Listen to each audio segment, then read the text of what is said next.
Bonjour et bienvenue pour ce rendez-vous hebdomadaire de décryptage de l'actualité économique et géopolitique en mode affranchi. Je salue tous les abonnés de TV Liberté pour cet épisode que je vais intituler « Les gouvernements aux abois et des gouvernements hors la loi ». Alors, avant d'aborder la question économique et budgétaire, je veux quand même préciser que je n'oublierai pas d'évoquer évidemment la situation géopolitique, mais que ce domaine est évidemment extrêmement délicat, alors que l'on voit se déchaîner la propagande dans chaque camp. Le problème, c'est que dans le camp du bien, on balance autant, voire plus de fake news que dans le camp du mal. Et ça, évidemment, c'est un petit peu troublant et dérangeant. Mais bon, moi, ce qui me dérange en tant que contribuable français, ce sont toutes ces mesures iniques que le gouvernement va certainement nous infliger à coup de 49.3, et notamment le collectif budgétaire 2024, qui, je peux vous le dire, ça va pas être cadeau. Allez, on va commencer d'abord par ce projet d'Olivier Dussopt d'aller piquer le pognon dans la poche des épargnants, de ceux qui ont cotisé pour leur retraite des cadres et qui ont un régime excédentaire, et ceci permettra d'équilibrer d'autres régimes qui sont, eux, structurellement déficitaires, et on sait bien pourquoi. Car dans le privé, quand vous prenez votre retraite, le taux de remplacement, il est d'environ 50%. Et souvent, les cadres ont travaillé plus longtemps, en moyenne, que les fonctionnaires. Donc, ils ont cotisé plus longtemps. Ils ont cotisé plus intensément. Ils vont recevoir moins d'argent et moins longtemps. Donc, évidemment, le régime reste aujourd'hui mieux qu'à l'équilibre. Il est excédentaire. Mais on va aller prendre cet argent de façon quasiment illégale pour le reverser à des gens qui auront cotisé moins longtemps, moins intensément, mais dont le taux de remplacement n'est pas de 50% le jour du départ en retraite, mais plutôt proche de 85 ou 90%. Vraiment à vous dégoûter d'avoir fait une carrière dans le privé. Allez, imaginez que vous avez quand même réussi, en plus de l'épargne retraite en tant que cadre, à mettre un peu d'argent de côté et à l'investir dans l'immobilier. Voilà que là aussi, on va changer les règles du jeu en cours de partie. Vous aviez droit à des déductions fiscales pour investir, par exemple, dans du meublé.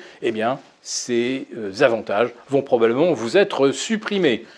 Il était temps de supprimer les incitations à construire des logements. On a tellement d'excédents, n'est-ce pas? On ne sait plus quoi faire.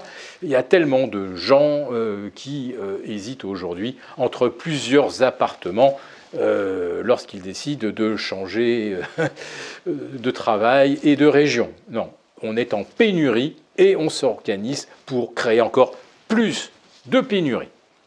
Bon, et une fois que vous avez acheté votre logement, vous constatez que vous payez des taxes d'enlèvement d'ordures. Vous aviez une fréquence de 2 à 3 fois par semaine. Et puis c'est tombé à 1 fois par semaine. Mais ça vous coûte toujours le même prix.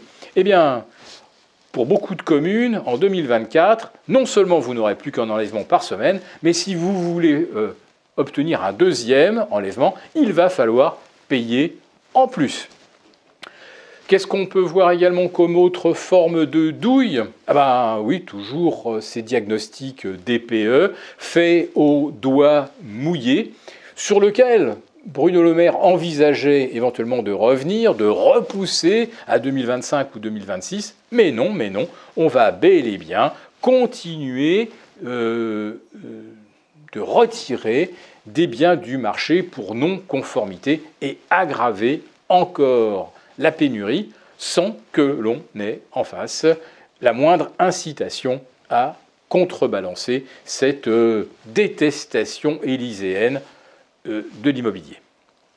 Alors je voulais donc passer maintenant à l'actualité géopolitique. Je ne vais pas vous délivrer mon analyse, mon avis personnel.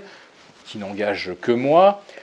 Par contre, je continue de regarder quelle est l'attitude des marchés par rapport aux drames qui s'enchaînent. Eh bien, on croirait véritablement qu'il ne se passe rien. D'ailleurs, qu'il ne se passe même plus rien en Ukraine.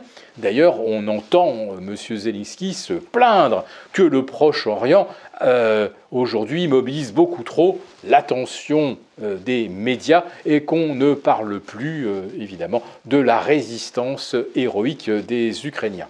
Les marchés, qu'est-ce qu'ils pensent du conflit au Proche-Orient? C'est comme s'il ne s'était rien passé.